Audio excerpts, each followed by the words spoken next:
우리에게 주시는 말씀은 창세기 18장 16절에서 33절까지의 말씀입니다. 창세기 18장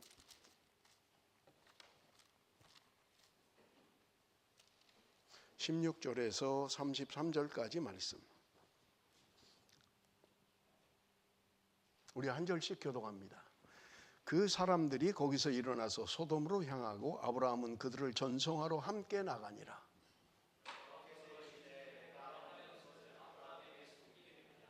아브라함은 강대한 나라가 되고 천하 만민은 그로 말미암아 복을 받게 될 것이 아니냐.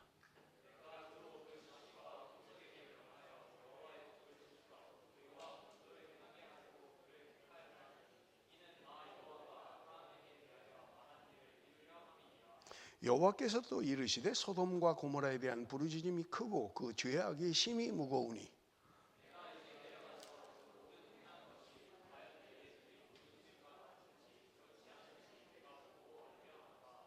그 사람들이 거기서 떠나 소돔으로 향하여 가고 아브라함은 여호와 앞에 그대로 섰더니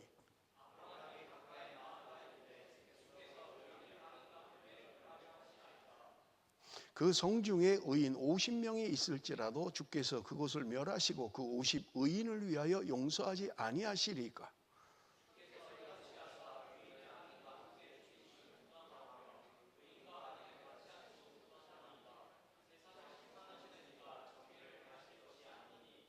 여호와께서 이르시되 내가 만일 소돔 성읍 가운데서 의인 50명을 찾으면 그들을 위하여 온 지역을 용서하리라.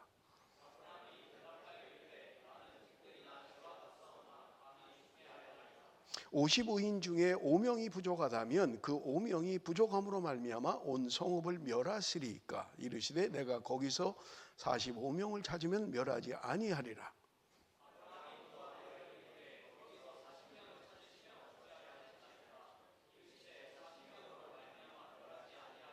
아브라함이 이르되 내 주여 노하지 마시옵고 말씀하게 하옵소서. 거기서 30명을 찾으시면 어찌하려 하시나이까. 이르시되 내가 거기서 30명을 찾으면 그리하지 아니하리라.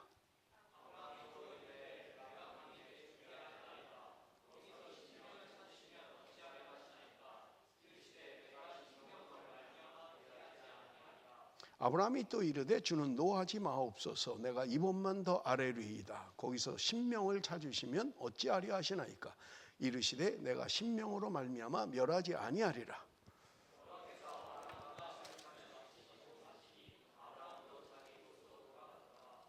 아멘. 여러분, 우리가 18장을 읽었습니다마는 창세기 17장에 보면 하나님께서 나는 전능한 하나님이다 라고 말씀하시면서 너는 내 앞에서 행하여 완전하라고 말씀하시는 장면을 우리는 볼 수 있습니다. 아브라함이 이 말씀을 들었어요. 아브라함이 나는 전능한 하나님이야 라고 하는 이야기를 들었다는 말입니다. 그럼에도 불구하고 우리가 17장을 보면 아브라함이 인간적으로 반응하는 것을 볼 수 있습니다. 그래서 그는 이야기하기를 이스마엘이나 좀 살기를 원합니다 라고 이야기합니다. 하나님이 약속하신 75세, 그런데 12년의 세월이 흘러가 버린 거예요. 아들이 생길 징조가 보이지 않습니다. 그때 그들은 사라를 통해서, 사라의 몸종인 하갈을 통해서 이스마엘이라고 하는 아들을 낳습니다. 하나님이 아들을 주시겠다라고 하는데도 아브라함은 차라리 내 이스마엘이나 좀 살기를 원합니다 라고 고백하고 있는 것을 우리는 볼 수 있는 것입니다. 그럼에도 불구하고 하나님이 때가 되매 하나님이 아들을 주시는 것을 우리는 볼 수 있어요. 그런데 18장에는 오늘 읽은 본문은 아닙니다만 1절에서 15절에 보면 조금 이상한 경험을 하게 되는 것을 우리가 볼 수 있습니다. 아브라함이 지금 장막문에 앉아 있는데 세 사람의 방문객을 보게 되는 거예요. 사람이 모르는 사람인데 지금 아브라함을 찾아왔던 거예요. 그러니까 성경에 보면 아브라함이 달려가서 그 세 사람을 영접했다, 자기 집으로 들이고 음식을 제공했던 거예요.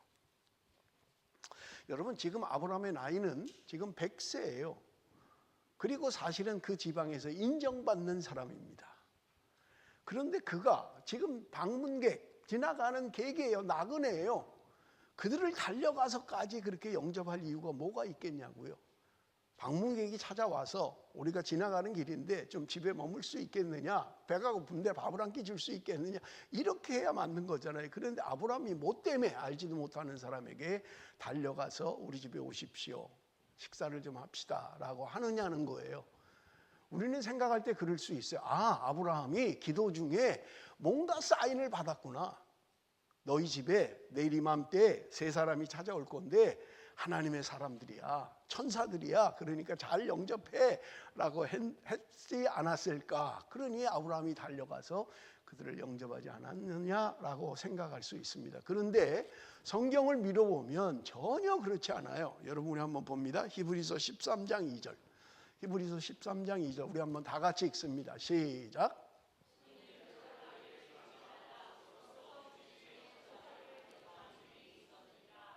여러분, 히브리서 13장 2절에 보면 아브라함이 지금 천사들을 대접한 게 부지 중에 한 일이라는 거예요. 자기가 알지 못하고 대접을 했는데 나중에 알고 보니까 천사들이었다는 거예요. 그것을 성경이 이야기하고 있는 것을 우리가 볼 수 있는 것입니다. 그러니 아브라함은 지금 뭔가를 알고 지금 그들을 영접한 게 아니라는 것을 여러분, 우리는 볼 수 있습니다. 그런데 지금 이 세 사람과 아브라함이 대화하는 내용을 지금 아브라함의 아내 사라가 장막 뒤에서 그 이야기를 듣습니다. 그 내용은 그런 거예요. 때가 되면 아들을 줄 것이다 라고 하는 거예요. 그런데 여러분, 성경에 보면 사라는 그 이야기를 듣고 장막 뒤에서 웃었다 그렇게 돼 있어요. 나중에 천사들이 얘기하니까 나 안 웃었다고 그러는 거예요. 이미 웃은 걸 다 천사들이 알고 있는데 나 안 웃었습니다 라고 하는 거예요. 여러분, 창세기 17장에 보면 아브라함도 마찬가지였어요. 아들을 주시겠다라고 할 때 아브라함도 웃었다라고 돼 있는 거예요. 그러니 아브라함이나 사라는 이삭을 낳는 일에 있어서 한 일은 웃는 것밖에 없었어요. 그들은 웃었던 거예요. 자, 그러면 그들이 왜 웃었을까? 하나님이 아들을 주신다고 하는데 때가 되면 하나님이 너에게 아들을 줄 거야 라고 할 때 그들은 왜 웃었냐라고 하는 것입니다. 11절에 답이 있습니다. 우리 한번 같이 읽어봅니다. 11절 다 같이 시작.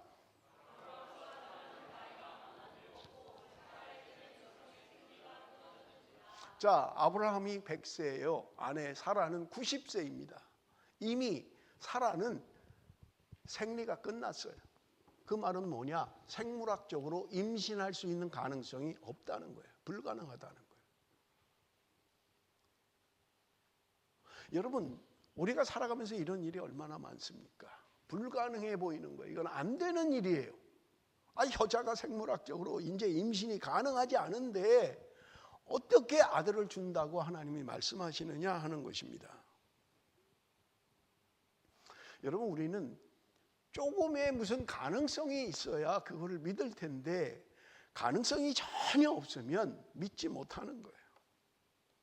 여러분, 여기서 우리는 중요한 영적 원리를 깨달을 수 있는 것입니다.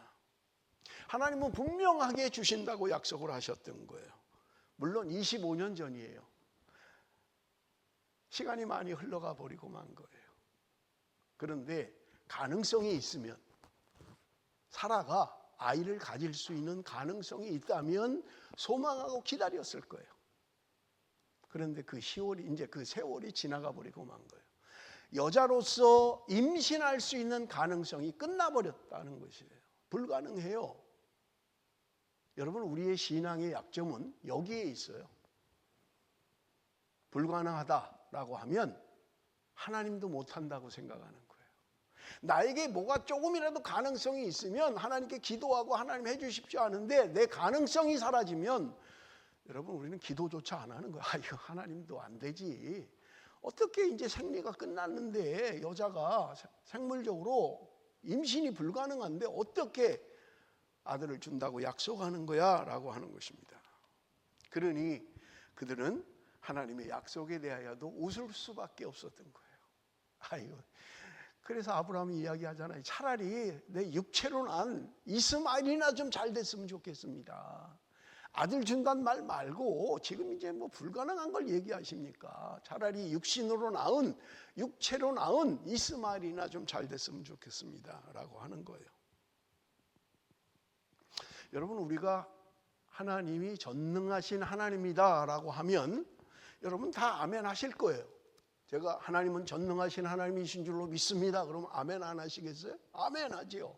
그런데 중요한 건 내가 믿는 믿음이 검증이 돼야 된다는 거예요. 입으로는 믿는다고 해요. 그런데 불가능한 일을 만나면 우리는 안 믿는 거예요. 말도 안 돼. 아이, 그게 무슨 말이 돼. 불가능한데. 여러분, 이게 언제나 우리의 문제인 것을 우리는 볼 수 있습니다. 대부분 입으로는 고백하지만 시험을 쳐보면 낙제해버리는 거예요. 낙제하는 거예요. 그러니까 하나님이 아브라함에게 아들을 주시고 너 내놔라라고 하잖아요. 죽이라고 하잖아요. 제물로 바치라고 하잖아요. 그런데 아브라함이 진짜 바치려고 하는 거예요. 그러니까 하나님이 급해가지고 아브라함아 멈춰. 안 돼. 내가 비로소 너가 나를 믿는 것을 내가 알았다라고 이야기하시잖아요. 여러분, 우리는 가능성이 배제되면 대부분 잘 안 믿습니다.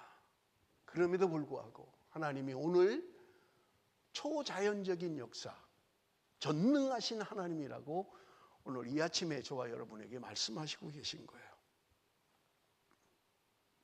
여러분, 이런 거예요. 어떤 사람이 건강해요. 문제가 없어요. 그런데 어느 날 병원에 가서 검사를 한 거예요. 우리 뭐 한 번씩 하잖아요. 뭐 전체 그냥 검사. 그런데 암 말기 판정을 받은 거예요. 당신은 앞으로 6개월밖에 살지 못합니다. 당신은 말기입니다. 여러분, 그러면 어떻게 하시겠어요? 의사들 얘기는 어떤 사람들은요, 주저앉아 버린대요. 일어나서 나가다가 주저앉는데요, 그냥. 너무 황당하니까. 나 아무 문제 없는데? 이제까지 아무렇지도 않게 살았는데 당신이 이제 앞으로 6개월밖에 못 삽니다. 그러면 주저앉아 버린다. 그러면서 나타나는 현상이 뭐냐? 부정한다는 거예요. 에이, 오진이야. 말도 안 돼. 나 아무렇지도 않은데 또 다른 병원 간다는 거예요. 거기서도 똑같이 판정이 나오는 거예요. 또 다른 병원 간다는 거예요. 계속 병원을 옮겨 다니면서 부정한다는 거예요. 아닐 거야. 그럴 리가 없어.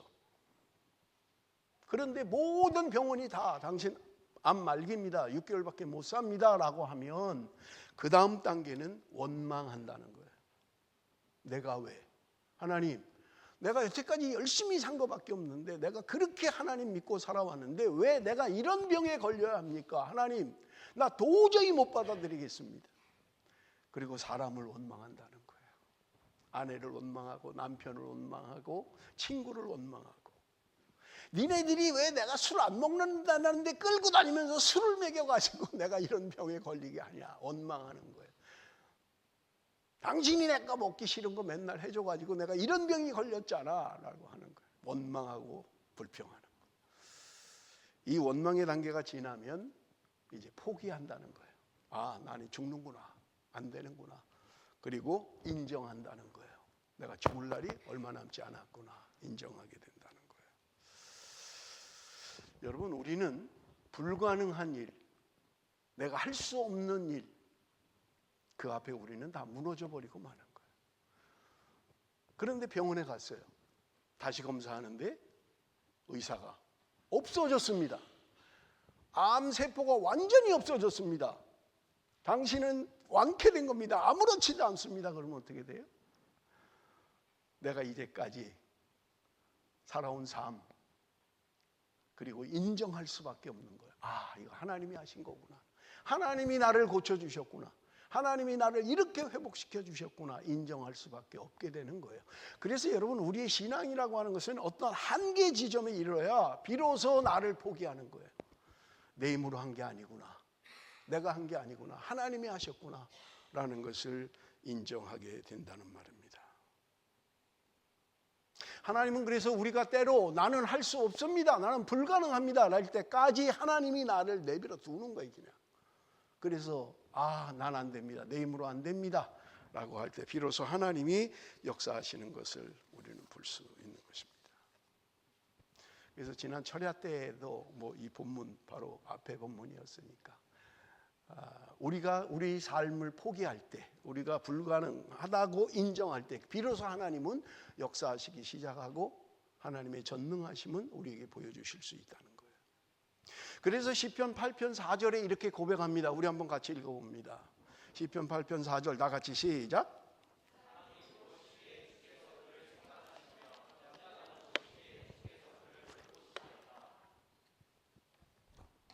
사람이 무엇이간데 생각하십니까? 인자가 무엇이기에 주께서 그를 돌보십니까? 라고 고백할 수밖에 없다는 말이에요. 여러분, 우리는 때로 내 생각에 하나님을 가두는 거예요. 제한하는 거예요. 여러분, 우리가 살아가면서 하나님을 얼마나 제한하고 살아갑니까? 하나님도 못하실 것 같은 거예요. 하나님도 이거는 못하실걸? 안 돼. 여러분, 그렇다면 하나님은 별로 하실 일이 없어요. 내가 하나 할 수 있다면 하나님이 뭘 하시겠어요? 내가 하면 되는데. 불가능하다고 생각할 때, 안 된다고 생각할 때, 모든 의료진이 안 된다고 판단하고 당신은 죽을 수밖에 없어 라고 할 때 비로소 우리는 나 자신을 부정하게 되는 거예요. 그때 비로소 초자연적으로 역사하시는 하나님을 바라보게 된다는 말입니다. 하나님이 왜 아들을 주시겠다고 75세에 약속을 하고 왜 100세에 아들을 주시냐고요? 좀 일찍 주시면 좋을 것 같은데. 그렇잖아요? 하나님 약속했으면 뭐 한 해나 2년 기다릴 수 있지요. 그리고 아들을 주면 좋겠는데 만약에 그렇게 했다면 우리는 어떻게 할 것 같아요? 하나님이 하셨다고 잘 고백 안 하죠. 내가 능력이 있어서. 입으로는 하나님을 이야기하면서 입으로는 하나님이 하셨다고 하는데 실제적으로는 내가 했다고 자꾸 생각하는 거예요. 이게 우리 인간의 한계잖아요. 내가 남과 좀 다르지. 내가 좀 능력이 있지. 그래서 하나님이 이렇게 하신 거 아니야? 하나님을 이야기하지만 실제로는 나를 드러내는 거예요. 여러분, 철저하게 우리가 하나님 중심의 삶을 살지 않으면, 그런 신앙을 살지 않으면 여러분, 우리는 전능하신 하나님을 경험하기가 어렵습니다. 그래서 27절에 아브라함이 고백한 게 뭐예요? 나 자신을 아브라함이 고백하면서 이야기하는 게 뭐냐? 나는 티끌과 같은 존재다라고 고백합니다. 나는 티끌 같은 존재라는 거예요. 여러분, 무슨 말이에요? 먼지 같다는 거예요. 먼지. 여러분, 사실은 이 안에 지금 먼지가 굉장히 많지요. 근데 우리 눈에 안 보여요. 그러니까 우리가 생각할 때 좀 깨끗하네? 교회 안에 참 깨끗하네? 하실지 모르지만 강한 빛이 들어오면 먼지가 얼마나 많은지 우리는 볼 수 있는 거예요. 먼지. 하찮은 거잖아요. 그거 누가 거기에 가치를 둘 거고 누가 그걸 인정할 거예요. 아브라함이 자기 자신을 이야기할 때 나는 먼지 같은 존재다라고 이야기했다는 말입니다. 여러분, 사도 바울은 어떻습니까? 대단한 사람이었잖아요. 대단한 학위를 가지고 있고요. 로마의 시민권을 가지고 있고 재산이 많은 사람이에요. 그런데 그 사울이 주님을 만나고 나니까 이름을 바울로 바꿨던 거예요. 나는 모든 것을 할 수 있다라는 이름에서 나는 아무것도 할 수 없습니다라는 이름으로 바꿨던 거예요. 주님을 만나고 보니까 내가 한 게 아무것도 없어요. 하나님이 하신 일이에요. 그래서 나는 아무것도 아닙니다. 나는 죄인 중에 괴수입니다라고 고백하는 거예요. 그냥 뭐 말로 고백하는 게 아니에요. 나의 죄됨을 보는 거예요.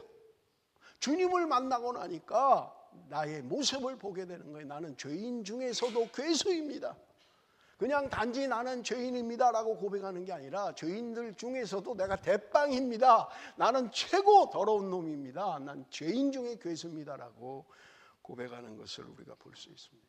그런가 하면 모세는 어떻습니까? 애굽의 왕자로 40년 동안 그렇게 살아왔던 그가 난 이제 뭔가 할 수 있을 거야. 내 민족을 위하여 뭔가 나는 일할 수 있을 거야 할 때 하나님은 광야로 보내버렸어요. 40년 동안 광야 생활을 했던 거예요. 80세 때 하나님이 부르셨던 거예요. 너는 네 민족을 이끌고 출애굽을 해라 라고 하는데 그때 모세는 하나님 나 못합니다. 나는 말도 잘 못합니다 라고 할 정도로 자기 자신을 보았던 거예요. 사랑하는 성도 여러분, 아직도 내가 뭔가 할 수 있다라고 생각한다면 우리는 온전한 하나님의 사람이 아닙니다. 하나님의 사람이 되면 나 자신을 내려놓을 수밖에 없어요. 나의 먼지 같은 존재를 알 수밖에 없고 죄인 중에 괴수라는 걸 알 수 있고요. 내가 얼마나 더러운 존재인가를 우리는 알 수 있다는 거예요. 그런데 아직도 내가 뭔가를 할 수 있어, 나는 능력이 있어, 나는 쓸만해 라고 생각한다면 온전한 하나님의 사람이 아니더란 말입니다. 주님을 만나고 성령을 체험한 사람은 그렇게 고백하지 않아요. 여러분 지금 장막 뒤에 웃고 있는 사라를 생각해 보십시오. 그때 여호와의 종들이 이야기합니다. 여호와께 능치 못한 일이 있겠느냐? 네가 웃어? 하나님이 못할 일이 있다고 생각하는 거야? 하나님은 능치 못함이 없는 하나님이야. 하나님은 능치 못함이 없다라고 하는데도 우리는 불신앙으로 살아가는 거예요. 내가 갖고 있는 모든 고민, 나의 모든 문제, 하나님은 알고 계신 거예요. 그렇잖아요. 내가 하는 고민을 하나님이 해결을 못 하시나요? 그래서 잠을 못 주무시나요? 그래서 그렇게 억울해 하시나요?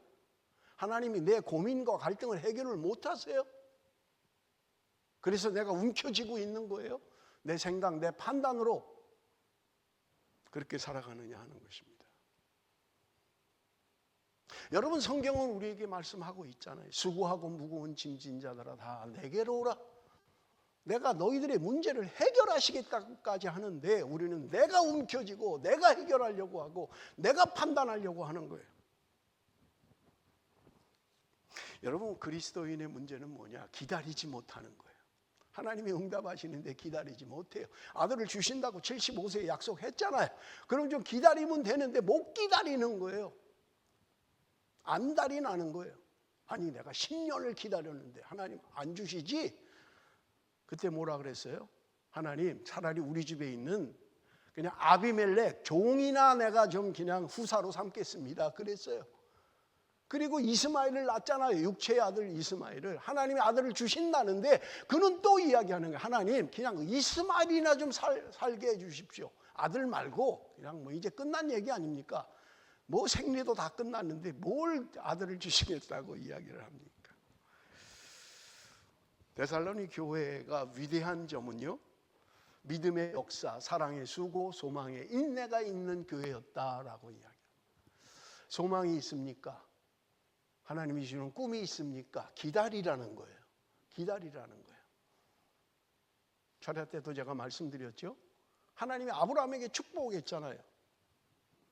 창대케 될 것이다. 뭘 창대했어요? 무슨 땅을 주셨어요? 동서남북을 바라봐라. 네 보는 땅 내가 다 줄 거야. 네 자손이 바닷가에 모래알처럼 많아질 거예요. 무슨 자손이 그렇게 많았어요? 아브라함 죽을 때 결국 애굽에 내려간 70명밖에 없었어요.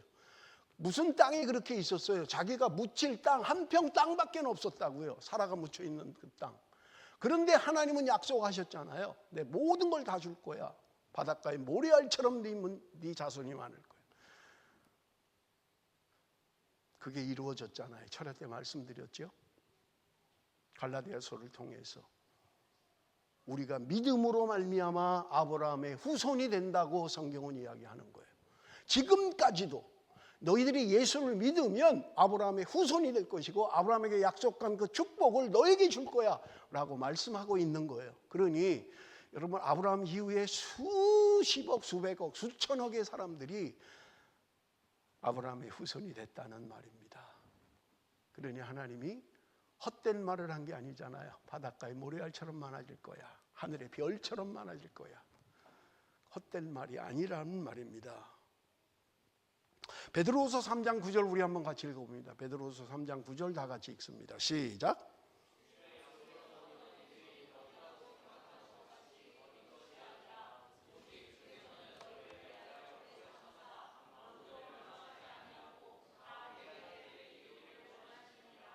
주의 약속은 어떤 이들이 더디다고 생각하는 것 같이 더딘 것이 아니라는 거예요. 하나님의 약속은 더디지 않다는 거예요. 우리 편에 자꾸 조급증을 내는 거예요. 하나님 내가 이렇게 기도했는데 좀 빨리 응답해 주십시오. 우리 그럴 때가 있잖아요. 급한 게 있잖아요. 요것 좀 빨리 한번 하나님이 해결해 주면 좋겠습니다. 하나님 요것만 좀 빨리 해결해 주면. 근데 하나님의 약속은 결코 더디지 않아.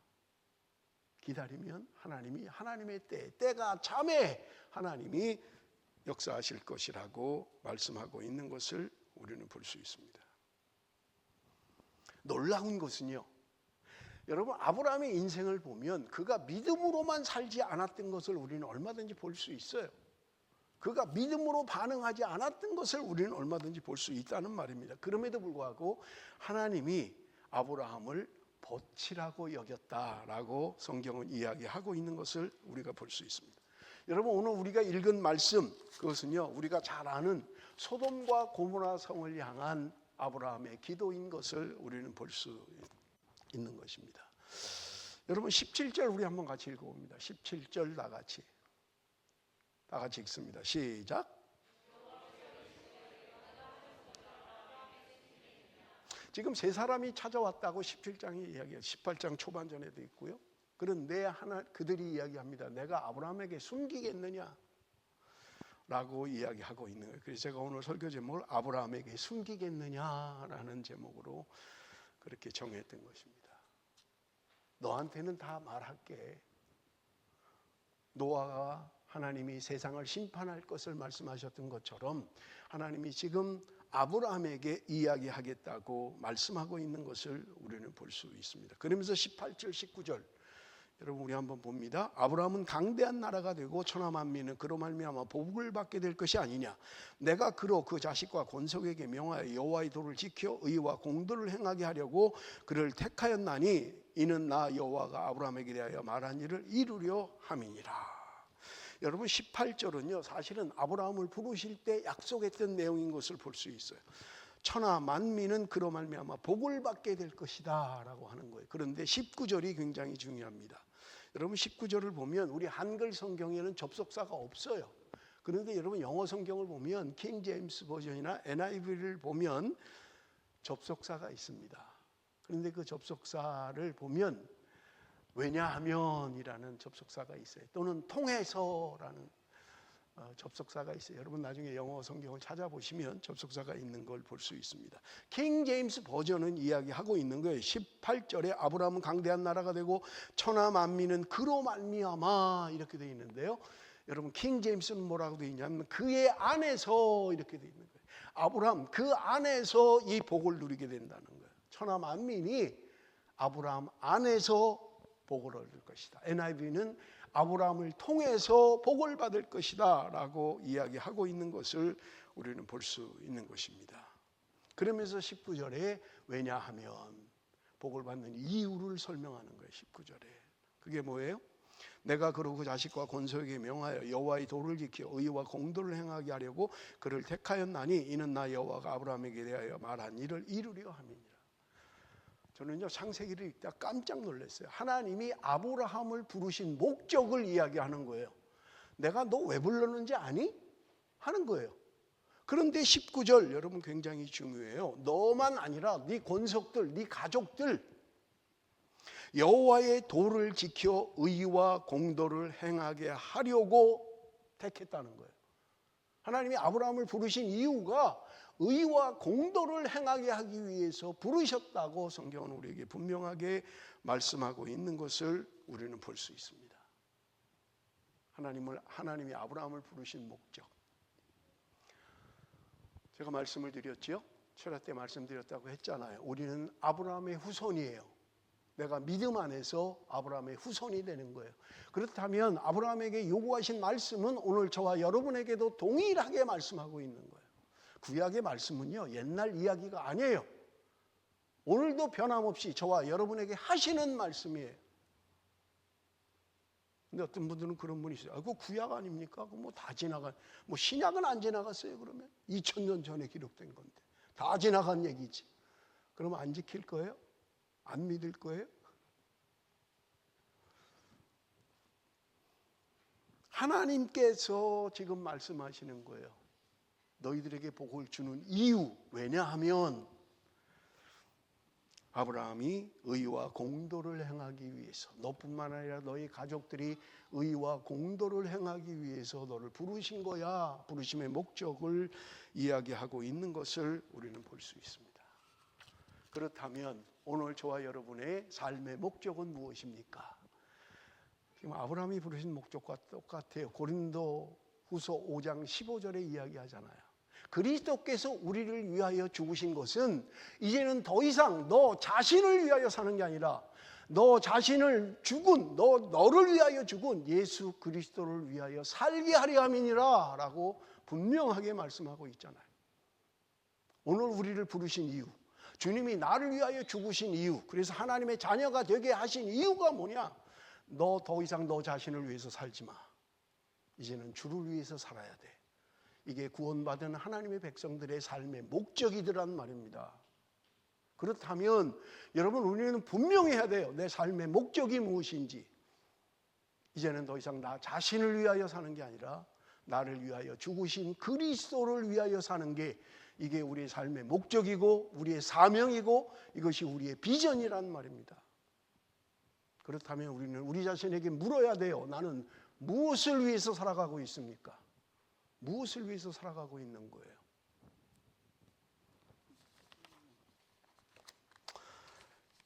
제가 한 절 한 절 다 해놨는데요.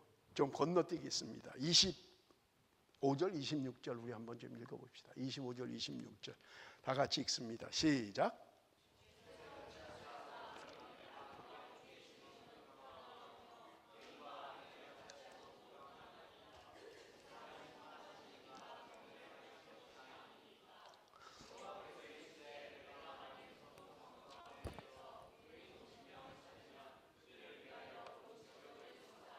자, 이 내용은 우리가 너무나 잘 알아요. 무슨 뭐 천국도 많이 하고 애들 뭐 하잖아요.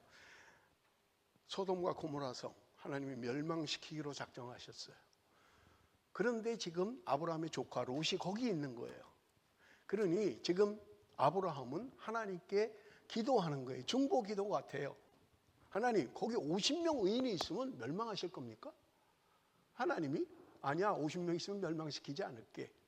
여러분, 그 이후에 27절부터 33절까지 내용이요, 그거예요. 우리가 아는 거잖아요. 하나님, 거기 5명만 없는 45명 있으면 어떻게 하십니까?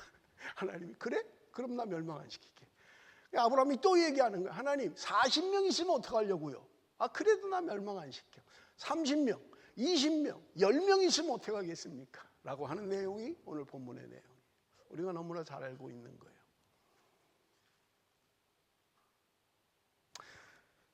저는 퍼스에 있을 때 창세기를 2년 반에 걸쳐서 강해 설교를 한 적이 있어요.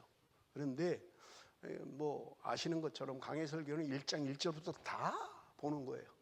근데 18장이 온 거예요. 그래서 제가 이거 뭐 미리 한 주일 전에 이거는 뭐 너무 쉽네. 뭐 아브라함의 중보기도네. 우리가 기도합시다. 우리 죽어가는 영혼을 위해서 기도해야 됩니다. 그러면 될 거 아닌가? 라고 생각했던 거예요. 좀 쉽게 생각했어요. 본문 자체를. 그런데 이제 설교할 날이 한 주일 다가온 거예요. 그래서 이 말씀을 묵상하는데 아브라함의 중보기도지 뭐. 그런데 갑자기 무슨 생각이 들냐면, 너는 이렇게 기도할 수 있니? 라는 생각이 드는 거예요. 근데 제 마음에 이렇게 못하지 내가? 어떻게 하나님 앞에 50명, 45명, 40명, 30명, 20명, 10명 뭐 하나님한테 지금 거래하는 거야? 이게 어떻게 가능한 거야? 여러분, 성경이 오늘 우리가 말씀대로 할 수 없는 것 같으면 그 말씀은 우리에게 의미가 없어요. 내가 할 수 있어야 되잖아요. 그런데 아브라함의 기도라고 해놓고 우리는 이렇게 할 수 있습니까? 라고 할 때 그건 안 되죠 라면 그 말씀이 나에게 무슨 은혜가 되는 거예요? 근데 내가 여기에 딱 걸려버린 거예요. 너 이렇게 기도할 수 있어? 못하겠는 거예요. 아무리 주석을 보고 아무리 책을 봐도 이 말씀을 건너갈 수가 없는 거예요. 그렇다고 건너뛰어서 할 수도 없고, 그냥 아브라함의 중보기도입니다. 우리 기도 열심히 합시다. 죽어가는 영혼을 위해서 기도합시다. 그럴 수도 없고. 아닌데 그 본문이. 제가 보따리를 싸고 기도원으로 갔어요. 이 본문 때문에, 설교 때문에 한 주일 동안 이 본문을 묵상하고 하나님, 나 설교 못하겠습니다. 무슨 말인지를 모르겠습니다. 내가 할 수 없는 말입니다. 어떻게 설교를 합니까? 내가 못하는데 성도들에게 어떻게 이렇게 하라고 가르치겠습니까? 일주일 동안 기도하고 금식하면서 하나님 말씀을 좀 깨닫게 해주십시오 하는데 깨달음이 없는 거예요. 그러다가 제가 성경 구절에서 답을 찾았습니다. 야고보서 2장 23절 우리 한번 좀 같이 읽어봅니다. 야고보서 2장 23절 다 같이 시작.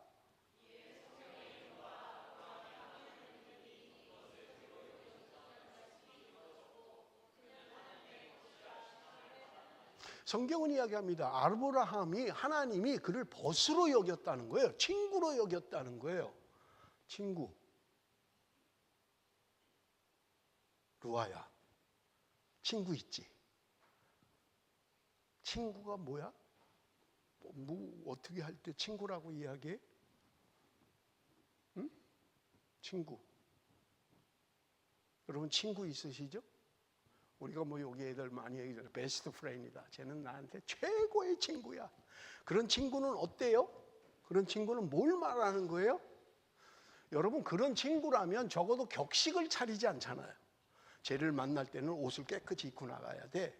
뭐 쟤를 만나려면 뭐 머리 감고 뭐 단정하게 하고 가야 돼. 그러지 않잖아요. 친구 만나자 그러면 오케이 만나자. 우리 어디 글렌에서 만나. 먹는 게 무슨 문제가 되나요? 그 월남국수를 먹든 뭐 햄버거를 먹든 그거 중요하지 않잖아요. 친구 만나는데. 그게 친구죠. 하나님이 아브라함을 친구라고 이야기하실 때 어떤 마음이겠냐고요. 아브라함이 적어도 하고 싶은 말 하는 거예요. 격식 없이, 격의 없이 그냥 내가 말할 수 있는 거예요. 너 요새 왜 이렇게 사니? 그냥 말할 수 있는 거예요. 그게 흠이 되지도 않고 욕이 되지도 않는 거예요. 너 왜 그렇게 살아? 친구니까 할 수 있는 거예요. 하나님이 아브라함을 친구라고 여겼다는 말은 아브라함이 할 말 할 수 있다는 얘기잖아요. 그러니까 지금 우리가 이 본문을 읽어보면 아브라함이 얼마나 건방져 보여요. 하나님 지금 당신 정의를 행하고 있는 겁니까? 악인과 의인을 같이 멸망시키는 게 지금 똑바로 하는 겁니까? 당신이 지금 이루고 있는 거야 아브라함이. 못하죠 우리는. 친구라면 할 수 있잖아요. 친구라면. 못해요 친구한테? 아브라함이 하나님의 벗이었다라고 이야기하는 거예요. 한 말씀을 또 주시는 거예요. 본문을 해석하는 에스겔서 33장 11절 우리 한번 읽어봅니다. 다 같이 읽겠습니다. 시작.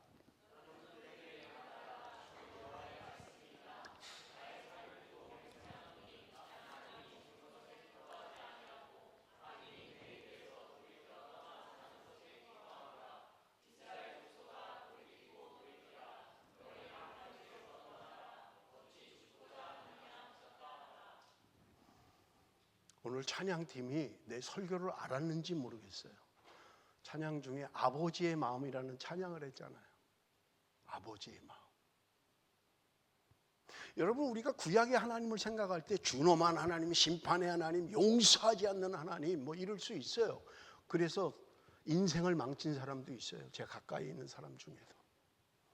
신학교를 같이 들어갔는데 우리 1년 선배인데 구약 공부를 하다가 돌아버렸어요. 무슨 이런 하나님이 있냐? 뭐 애까지 다 죽이라 그러냐? 뭘 이게 뭐 하나님이 뭐 이런 하나님이 다 있어? 학교도 그만두고 인생 폐인돼 버렸어요. 나 이런 하나님 안 믿어. 그런데 에스겔서 33장에 우리는 아버지의 마음을 읽을 수가 있는 거예요. 내가 악인이 죽는 것을 원하는 게 아니야. 그들이 심판받아 멸망하는 걸 원하는 게 아니라 그들이 돌이켜서 돌아와서 살기를 원한다라고 이야기하고 있는 거예요. 하나님의 마음이고 아버지의 마음인 거예요. 오늘 하나님이 저와 여러분을 향해서도 동일한 마음을 갖고 계신 거예요. 돌아와야 돼. 너 그렇게 살면 안 돼. 왜 그러고 있니? 아버지의 마음. 우리가 자식을 키워보면 알잖아요. 뭐 매를 맞을 때는 싹싹 빌지요. 안 해요. 다시는 안 해요. 안 하나요? 조금 있으면 또 하잖아요. 어떻게 해요 그걸? 예? 매를 때리는 것도 한계가 있고. 여러분 우리는 그럴 때 내 모습을 보면 돼요. 제가 실제로 경험한 거예요. 네가 내 모습이야. 네 모습이야 그게. 너 애를 그 말 안 듣는다고 뭐 이런 조그만 게 싸가지가 없나 할지 모르지만 너야 너. 하나님 앞에 네가 그래.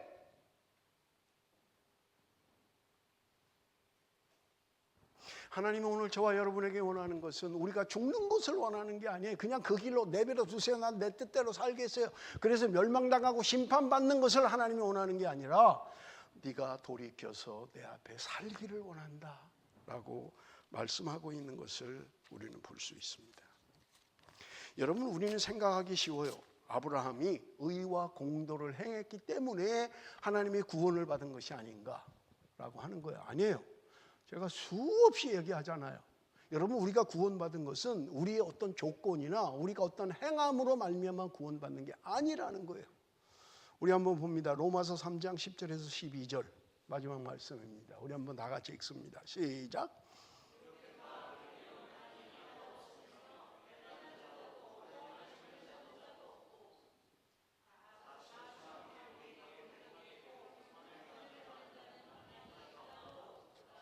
여러분 로마서 3장 10절에서 12절 말씀을 근거로 본다면 의인은 하나도 없다는 거예요.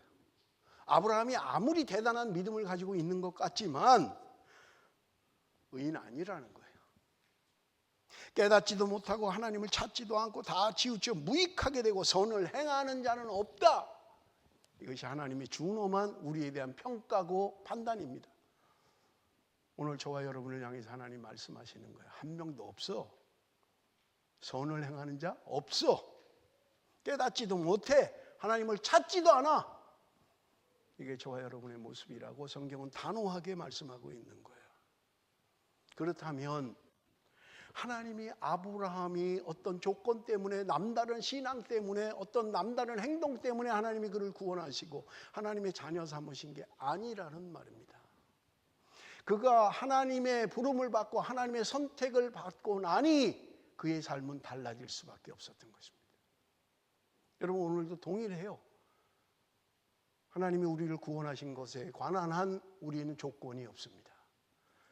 나의 조건 보고 하나님이 나를 하나님의 자녀로 삼지 않았어요. 그런데 내가 하나님의 자녀가 되고 보니 내가 살아온 거는 잘못 살아온 거예요.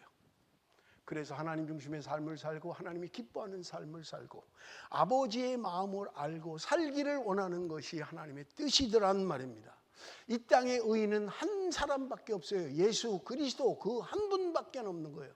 그분으로 말미암아 우리가 은혜를 받고 우리가 구원을 얻고 오늘도 살아가는 것입니다.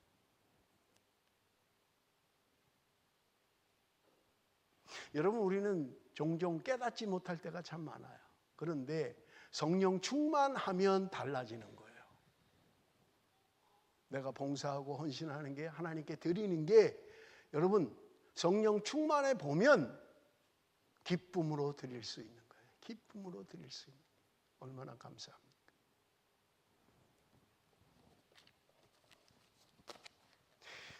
우리 교육자 회의하는데 우리 전도사님 죄송합니다. 본인이 있는데 얘기해서 뭐 얘기하다가 설거지 얘기가 나왔어요. 그랬더니 전도사님 설거지가 얼마나 즐거운데요? 이러는 거예요. 여러분 미쳤네. 그러고 있죠 지금. 설거지가 뭐가 그렇게 즐거워. 참네. 안 했으면 좋겠는데 차라리 안 먹고 말지. 아유 그런 생각 안 하세요? 나는 그 얘기를 들을 때 성령의 사람이구나. 내가 성령 충만하면 알 수 있는 거예요. 내가 하는 일이 얼마나 감사하고 내가 하는 일이 얼마나 기쁨인지. 여러분 가르쳐 드릴까요? 이 지구상에는요 한 번만 걸어봤으면 좋겠다. 내가 1분이라도 걸어봤으면 좋겠다는 사람이 죄송합니다. 제 그냥 인간적인 표현으로 수두리 빽깔입니다. 못 알아들으시겠어요? 무슨 말인지? 엄청나게 많다고요. 이 세상에는. 여러분 주변에 없어요? 나 좀 걸어봤으면 좋겠어. 나 좀 봤으면 좋겠어. 눈 뜨고 봤으면 좋겠어. 없어요? 우리 한 권사님이 증인이잖아요. 불과 1, 2년 전에 그렇게 열심히 봉사하고 다 보고했는데 지금 안 보이시는 거예요. 안 보이시는 거예요. 그런데 우리는 보는 것 때문에 감사합니까? 내가 볼 수 있는 것 때문에 감사하냐고요. 우리 한 권사님한테 가서 물어보세요. 볼 수 있을 때 잘해. 볼 수 있을 때 열심히 해. 나처럼 안 볼 때가 있어. 안 보일 때가. 그러지 않겠냐고요. 내가 듣는 것 때문에 감사합니까? 내가 보는 것 때문에 감사합니까? 내가 말하는 것 때문에 감사합니까? 내가 얼마나 은혜로 살아왔습니까? 그런데도 우리는 계속 불평하고 원망하고 좀 부족한 것 때문에 여러분 우리가 얼마나 그런 인생을 살아가고 있느냐 하는 거예요. 내가 할 수 있는 것 감사하고 내가 할 수 있는 것 때문에 기뻐하고 여러분 우리가 그런 삶을 살아야 되지 않느냐 하는 거예요. 내 자녀들이 건강한 거 가지고 감사하십시오. 아이들이 건강하지 못해서 평생을 부모들이 가슴앓이를 하고 기도하며 살아가는 수많은 부모들이 있잖아요. 근데 거기다 공부도 잘해야 돼. 뭐 거기다가 또 뭐 운동도 잘해야 돼. 거기다 뭐 또 잘생겨야 돼. 거기다 또 키도 커야 돼. 그러지 마세요. 누구 때문에 그런 건데요? 뭘 그걸 자꾸 너 언제 키가 클래? 엄마 닮아서 그러는데 아빠 닮아서 그런 걸 뭘 그걸 얘기를 하냐고요. 감사해야지. 건강한 거 감사하고 내가 숨 쉴 수 있는 거 감사하고 내가 걸을 수 있는 거 감사하고 내가 봉사할 수 있는 거 감사하고 하나님께 드릴 수 있음에 감사하고 이게 우리의 신앙이잖아요. 무엇이 나를 불평하게 하는 거예요? 무엇이 나를 원망하게 하나요? 하나님이 오늘 저와 여러분을 사랑하셔서 아버지의 마음을 가지고 세상을 바라보면 여러분 우리 인생 앞에는 감사할 것밖에 없습니다. 아버지의 마음을 가지면 감사할 것밖에 없는 거예요. 지금 좀 부족해도 저한테 사람들이 가장 많이 물어보는 게 뭔지 아세요? 디스크가 있는 걸 아니까 요즘 좀 어떠세요? 제가 늘 하는 말 그냥 그럭저럭 견딜만 해요. 그냥 뭐 그런 거예요. 뭐 옛날에 뭐 1km씩 가도 껐떡없는데 요새는 이제 500m, 300m, 100m, 100m 정도 걸으면 좀 앉아야 돼. 처음에는 좀 걸어요. 한 300m까지는 처음에 안 쉬고 걸어요. 그런데 300m 걸으면 조금 쉬어야 돼, 앉아서. 그리고 일어나면 또 걷는 거예요. 감사해야죠. 감사해야죠. 일어나지 못하는 사람이 얼마나 많습니까? 걷지 못하는 사람이 얼마나 많습니까? 감사하십시다. 전능하신 하나님이라고 말씀합니다. 나는 못할 게 없어. 너희들이 나를 제한하지 마. 좌절과 절망 앞에 여러분 포기하지 마시고 하나님의 행하심을 기억하면서 살아가는 저와 여러분이 되시기를 바랍니다. 기도하겠습니다.